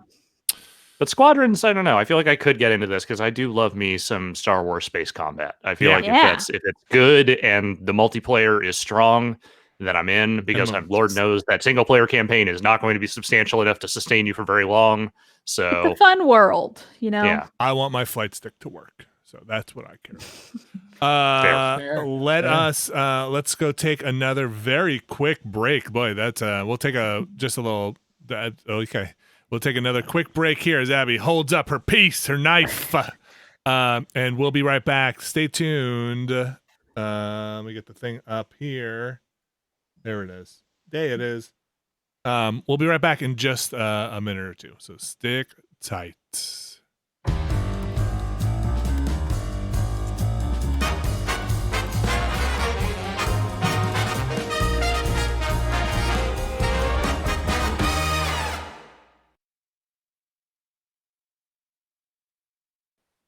All right, folks, we are back, and it is time for emails. If you got an email, you can send them to beastcast@giantbomb.com. That is beastcast@giantbomb.com. Folks, thanks everybody for listening. Thanks for sending us all these emails. We don't get to all of them on the air. We do read them all. They do get spread around. Thanks for the love. Thanks for the positive feedback. Really do honestly appreciate it. Abby Russell, what do we got today? Me. Okie dokie. Alex, will you read this one from Jacob, please? Just getting right in there. Might as well. Let's see. Jacob says, I've lived in Austin my whole life, and I was so excited to hear about Abby's Whataburger experience on last week's show. Whataburger is an institution in Texas, and anyone who went to college here has spent many drunken nights annoying people in their local Whataburger. What is your favorite regional fast food chain? In-N-Out gets a lot of flack here, but I think it's a nice change of pace every now and again. Good question. I think for me, I lived in Texas for a bit growing up, and I feel like definitely miss Whataburger. I also feel like there's so many Texas regional things that I love and never get unless like my family goes back to Texas and like sends me some, like Big Red Soda. I love Big Red Soda. People don't know it exists. It's a soda that tastes like melted popsicles. It is so sugary. I've had it before. Bright red. I love it. It's good. Yeah, I also love like Squirt soda, which I feel like is just hard to find. So I feel like I like some regional like junk foods. What's the Squirt you can find? Squirt you can find in great numbers on the West Coast. I have had a much harder time finding it out here. Midwest, I feel like too. Yeah. I would like spend a summer in Ohio, and I feel like all I drank was Squirt. It's a grapefruit soda. I mean, Abby, you want to fucking carbonate melted down ice, popsicles? Like, fuck, I'll show you how to do it. Like, okay, cool, please do. I want to rot my teeth. I got a guy. What is a regional fast food chain? It needs to be a chain, so it needs to be regional. I think Sonic. I think is nationwide. Sonic. I feel like Sonic has grown more than I always assumed it was not on the East Coast. And now I've seen a couple pop up. And when I think of regional fast food, I think of like a Carl's Jr. or like an Arby's. Arby's. So here's the thing. Arby's? No. Well, Arby's is everywhere. Carl's Jr. exists only on the western half of the United States because Hardee's, they are the same company. And so Hardee's is actually Carl's Jr. on the East Coast. Now, granted, I haven't seen a Hardee's in the greater New York area the entire time I've lived here. I know they exist in the South. I don't know if they exist in the Northeast or not. Weird. But they are based and they used to be separate, I think. But then at some point, the two companies merged. And they essentially became the same restaurant, just with different names. So we should just play this game then. Okay, what is a regional? Okay, ready? I want to start off. All right, so we said Arby's is nationwide. White Castle, did they move out west enough? Or are we? Not really. Okay, so White Castle's still East Coast. Is it really? I didn't know that. I think it exists in other parts of the United States, but I don't think there are any White Castles on the West Coast. White Castle is so gross. Who wants a steamed burger? With tiny onions. Who wants a soggy, nasty burger? Melted down popsicle, and then talk about White Castle. Look, White Castle's so gross. Comparing garbage and garbage, but like Red Robin. I mean, this is all garbage. Red Robin is that a nationwide thing? I don't know. Okay. I don't know. Ponderosa. It's not fast food. Is the thing. Red Robin is not fast food. Sizzler? I got one. Yeah. Sizzler? Is Sizzler nationwide? First of all, there are maybe 5 Sizzlers left in the United States. What is that? Wait, you know what a Sizzler is? I know. Yeah. All right, old man. Sizzler. I don't think I've ever seen a Sizzler in my life. I've heard of Sizzler referred to on like Mad Men and like that movie any show set in the 80s. Yeah. The last time I saw a Sizzler, I think it was in K-Town in Los Angeles, and I have not seen one since or anywhere else. Okay. See, I think this. I'm not saying this is a bad question. I think a more fun question is like, what is your real, true guilty pleasure of like regional fast food, or even not fast food? Like, I know people who love going to. Do you guys know what a Friendlies is? Of course, I know Friendlies is. You go there after softball or like a piano recital. Yeah, it's the only time you're allowed to go. Yeah. You have to be in your Little League uniform. That's right.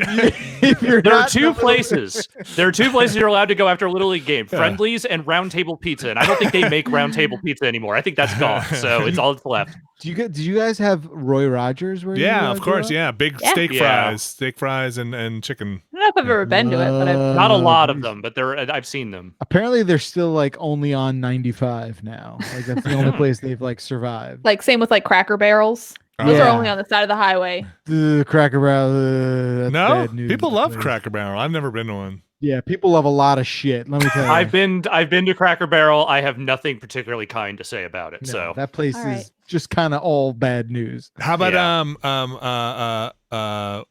Oh crap! It just left. It was in there, and then it left my head, and it'll never come back in. Yeah. That's a bummer. Oh boy! Well, what did you say? You said Cracker Barrel, right? Later. Okay. Yeah. A lot of places I just don't know. It's hard to know when you go to a place if you grew up in a place if it's regional or not.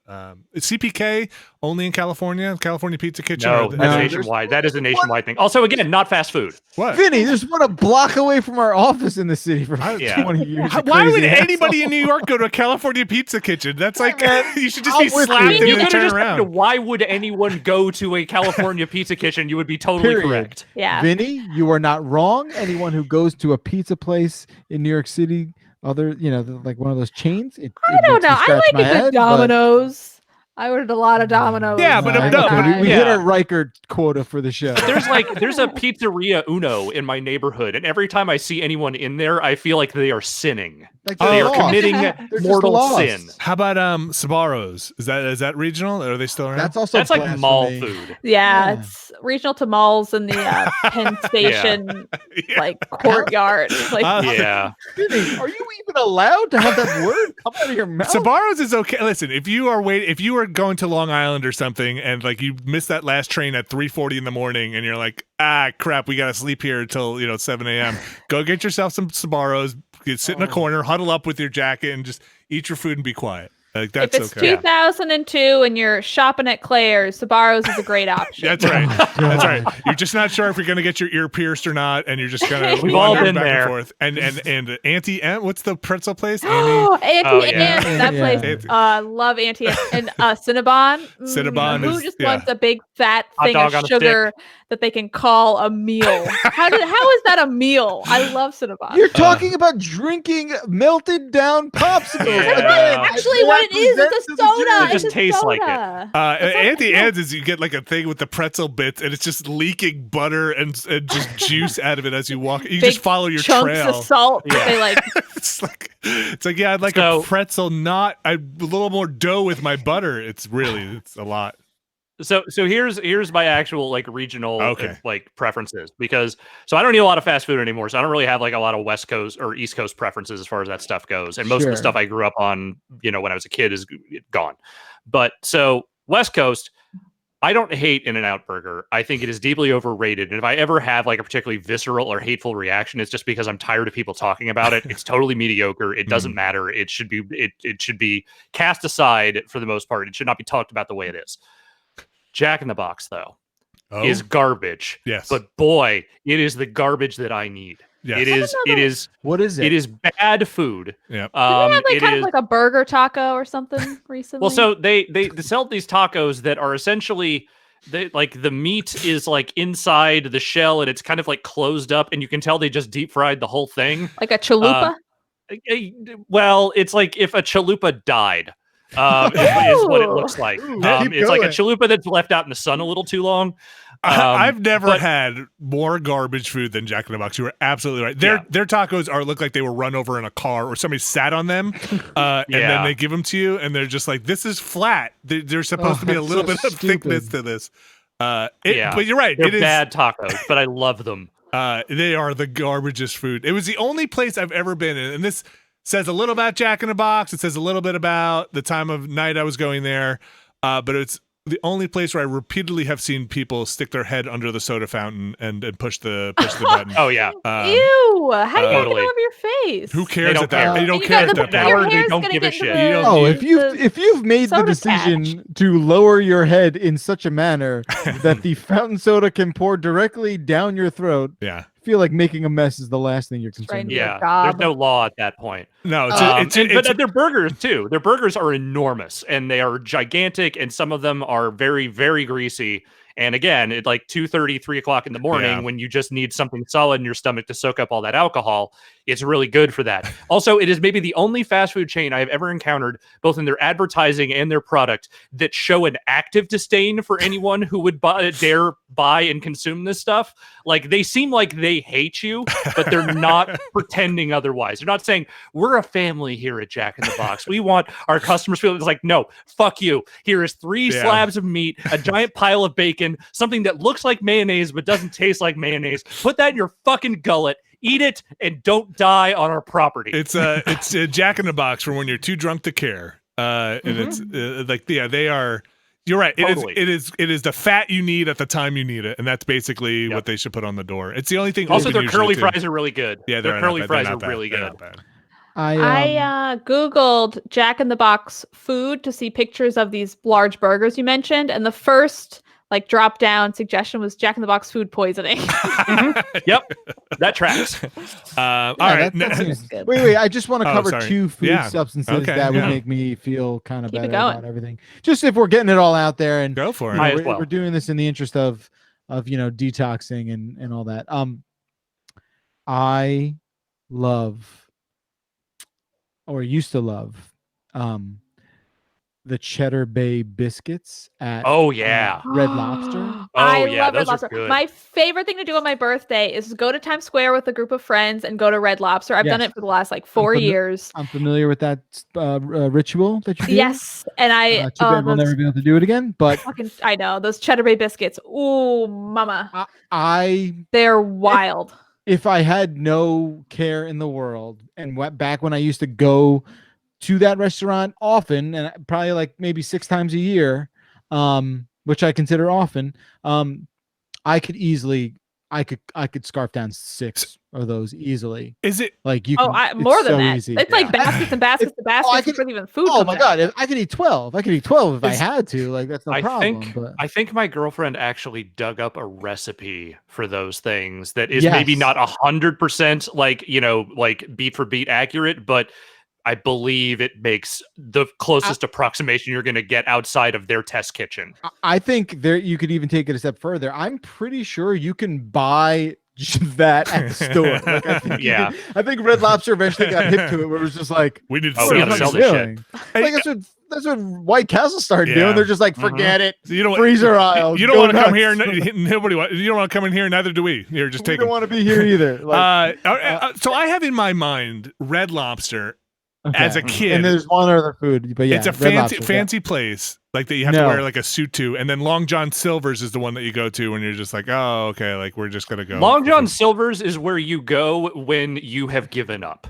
That is where you have nothing left in your life that you can hold on to, you can point to and be like, that's something good for me.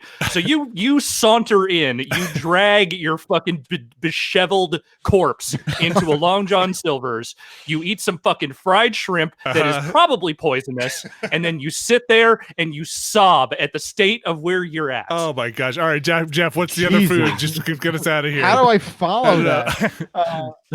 Wait, Red Lobster wasn't the fancy place by any stretch. I don't know. That was just I never went there. Above a diner, maybe. It seems fancy. Red Lobster thinks it's fancy. It's got lobster in the title. It's not fancy. You get there, it ain't fancy. They've got a tank. It's in the same range as an Olive Garden, but is maybe a step below. So I was thinking Morton Steakhouse or something I something. Think it's Olive Garden. I think it's on par with Olive Garden. I'm talking fanciness in terms of fanciness. I think it's on par with all. It's one of those places where if you work at Red Lobster, you're probably gonna have a shitty used white button up and black slacks versus a cool guy Polo. You know what I mean? That's we're trying to be classy. Interesting. The other forbidden food that I used to partake in much more frequently than I'd like to admit, I do like Nathan's a lot, and I love the Nathan's fries and the fucking hot dog nuggets. Well, speaking of, should we transition? Yeah. Oh yeah, we actually have another Jeff, put a pin in it. Read this one from Nate, and then carry on.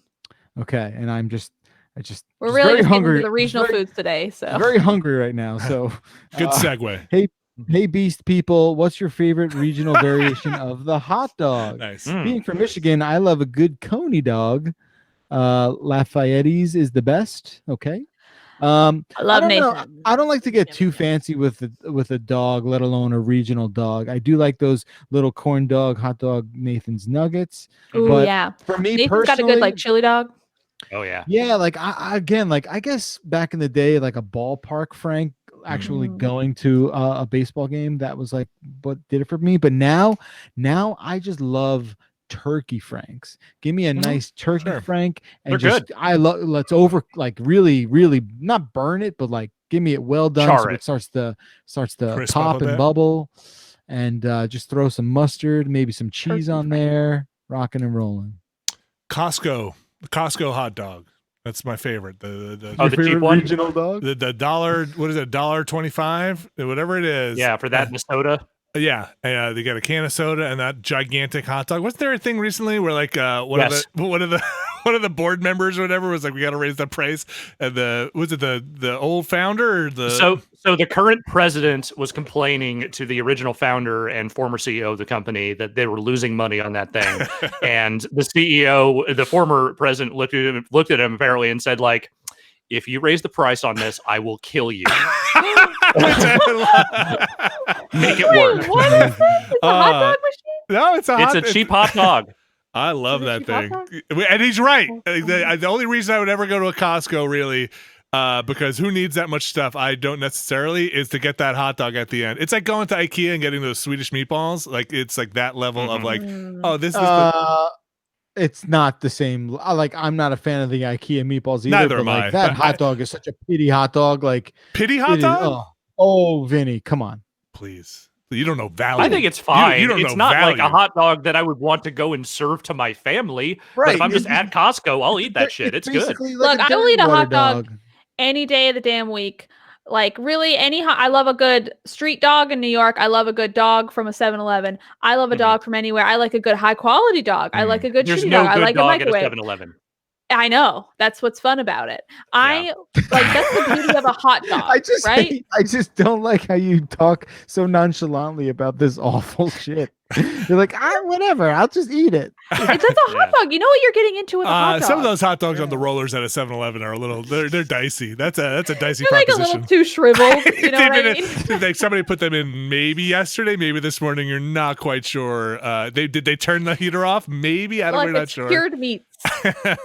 Yeah, I'm with you. My biggest problem with the hot dog is I will never look at a hot dog as a fancy food. So there's a price point proposition for a hot dog because I can eat like 4 of them. The problem is like, oh, you give me one hot dog, even if it's loaded, and it's like, oh, this is a $7 hot dog. I'm like, I'm gonna be hungry after this. I need more than. And then you're like, $7 for this hot dog. It comes with this and this, and then the fries on the side. That's an extra $4. It's just like I'm in the wrong place. I went to the. I wrong want place. a down to earth dog. Yes, I want a $1.50, $1.25 Costco hot dog. I totally do, and I totally agree with that. There really isn't a kind of hot dog I won't eat unless it just has sauerkraut on it, in which case I don't want it. If it has other stuff and sauerkraut, I'm willing to endure it, but it's not how I want to live my life. I have this weird affinity for the Chicago-style hot dog. The one with like the tomatoes and the hot peppers and stuff on it. And I don't know where it comes from because I've never lived in Chicago in my life. I've literally been there once.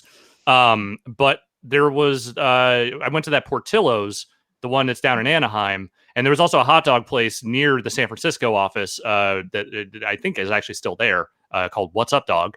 And they had a Chicago style dog as well.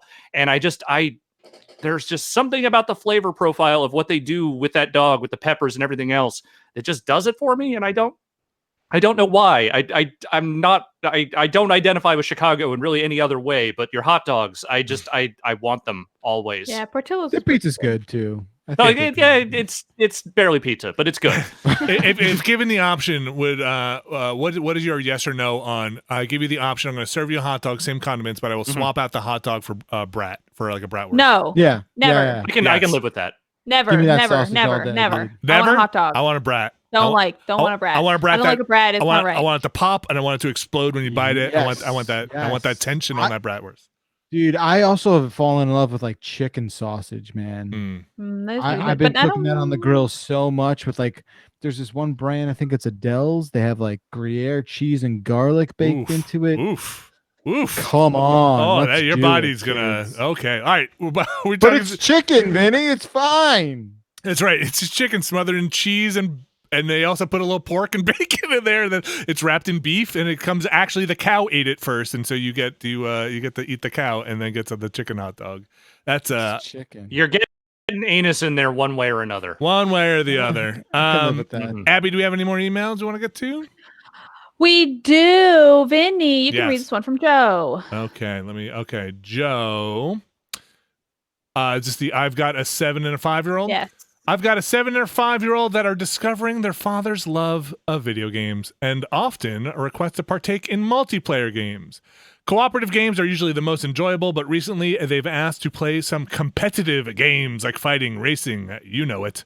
This often ends in sadness and disappointment as my years of experience usually best their efforts. To my wife's horror, my wife believes that I'm discouraging them from the hobby and hurting their confidence.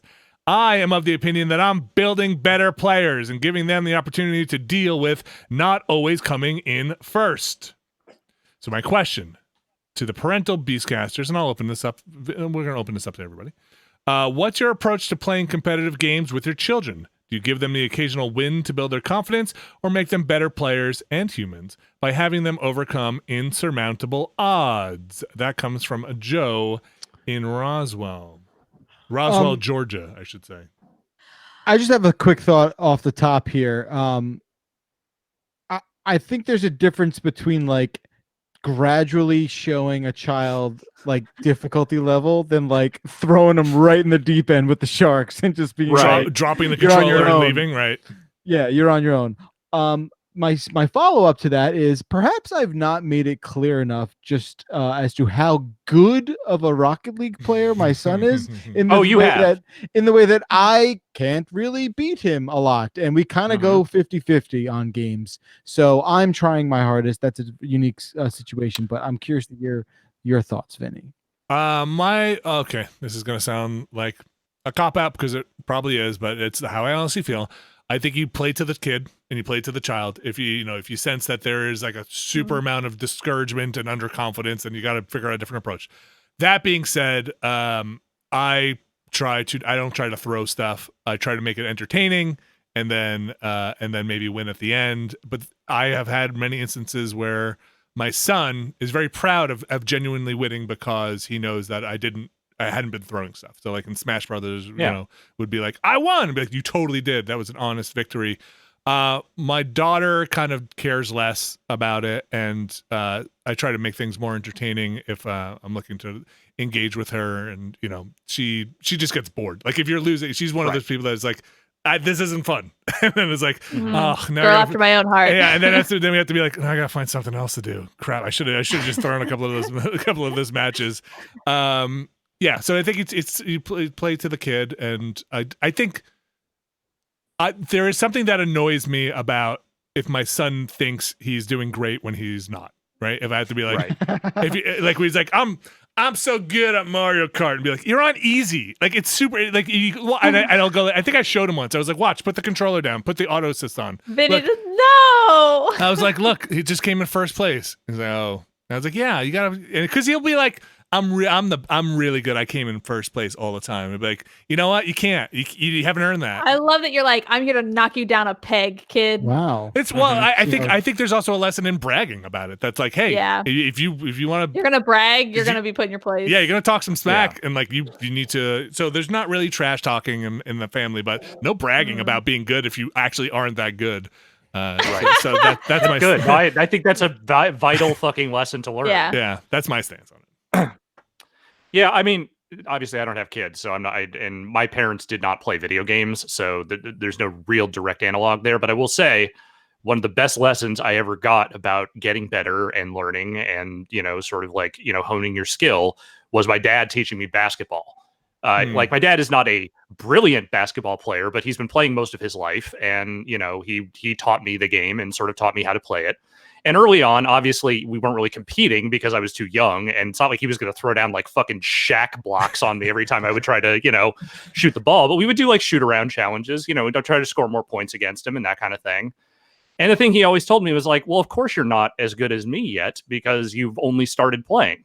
If you just keep doing this, you keep practicing at it, you keep getting better, someday you're just going to beat me and that's going to be fine. Right. And eventually I did. And that was actually a really satisfying moment for me, but not in like a haha, fuck you, dad, but in like a, oh, wow, I actually saw the benefit of me continuing to practice and do this.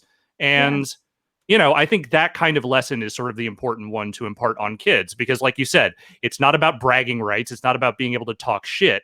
It's like, hey, once you're good, you can just feel good about that. Yes. And I think that's the important thing. Yeah, earning it. Like there's something I think satisfying about earning it.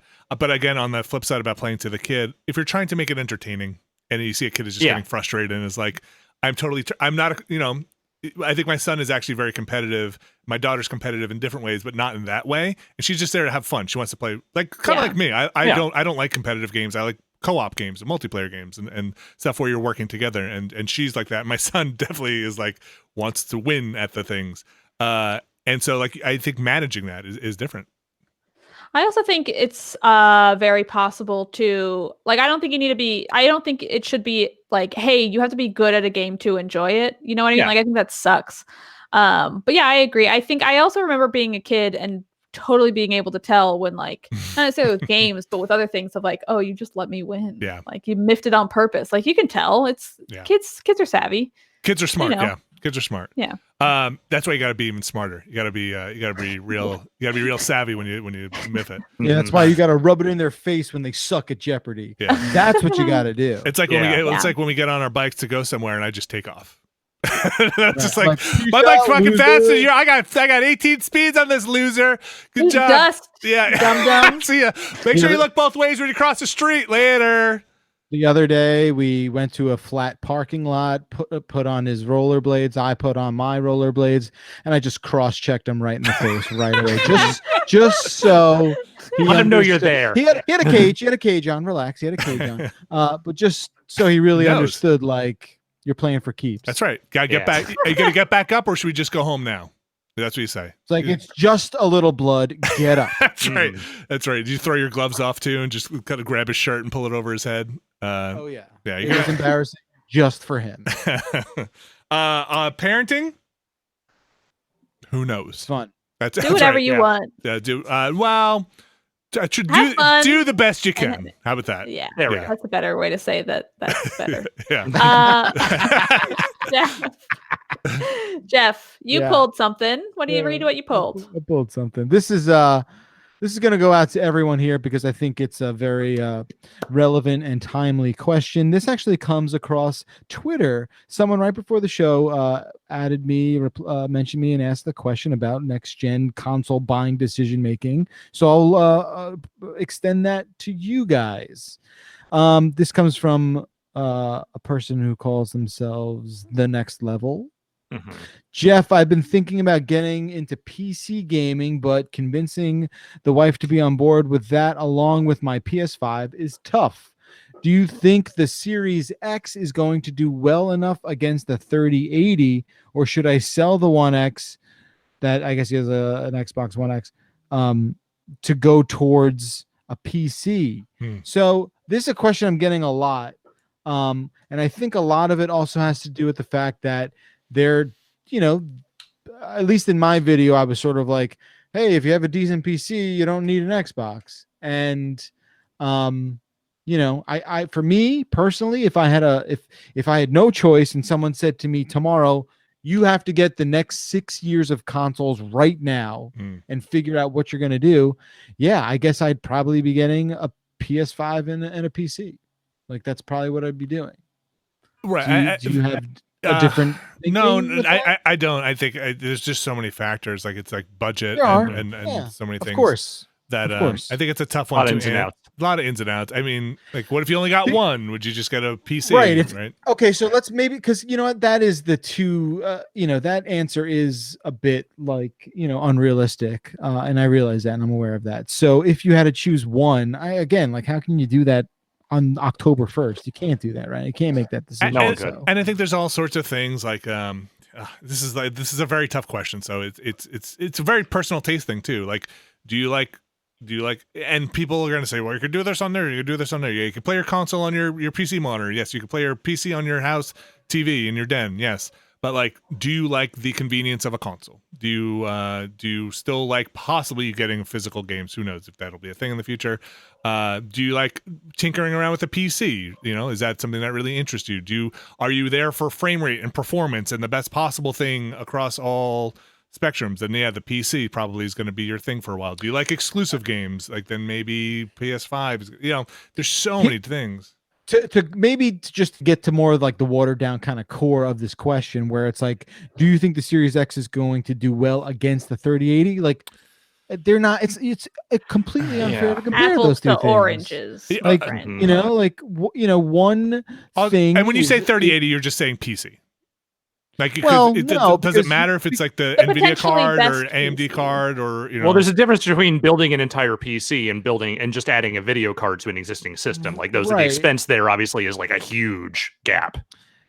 Yeah, I mean, it's 500 versus 700 if you're just looking at a console versus that. But if you have a 3080 and a crap CPU and like no RAM in your machine, right? That's what I mean. Yeah. It is not as simple of a apples to apples kind of comparison. So it's a tough conversation. Like, it's a tough thing to really put into perspective. But I mean, I think what people don't consider a lot of the time is just that a console's locked. It's locked, right?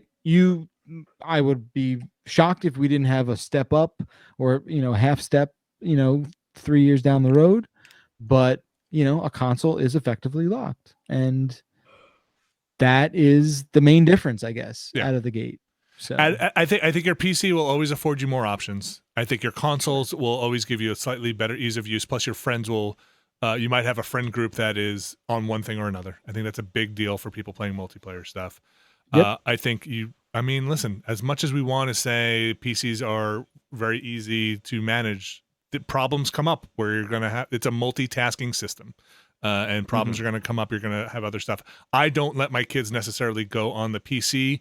Luckily, the Steam Link kind of opens into a siloed off operating system, because otherwise they have to deal with notifications happening on my PC. They have to deal with like going to a browser. I have to worry about all that stuff. And on the console, the parental controls are built in right there. There's a lot of factors into it.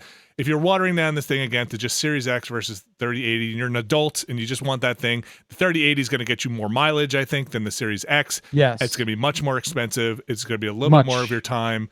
And I think the Series X will do just fine because of that, because people just want to put a console in the living room, and I don't blame them for that, and get a comparable experience with their friends on that platform. That's kind of what I think. And if you're bringing the PS5 into the mix, again, it's a value judgment. That's what you think. Everything's close enough. And then that everything's close enough that you should also have a Switch. All those things are close enough that like, oh yeah, what a headache. But then like, and yeah, maybe get a Switch for the Nintendo stuff, right?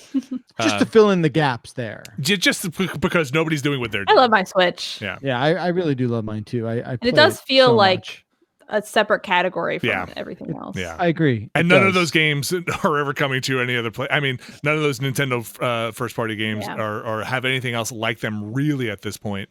Nintendo still does it uniquely enough, and that system is just unique enough where a lot of that stuff isn't coming over.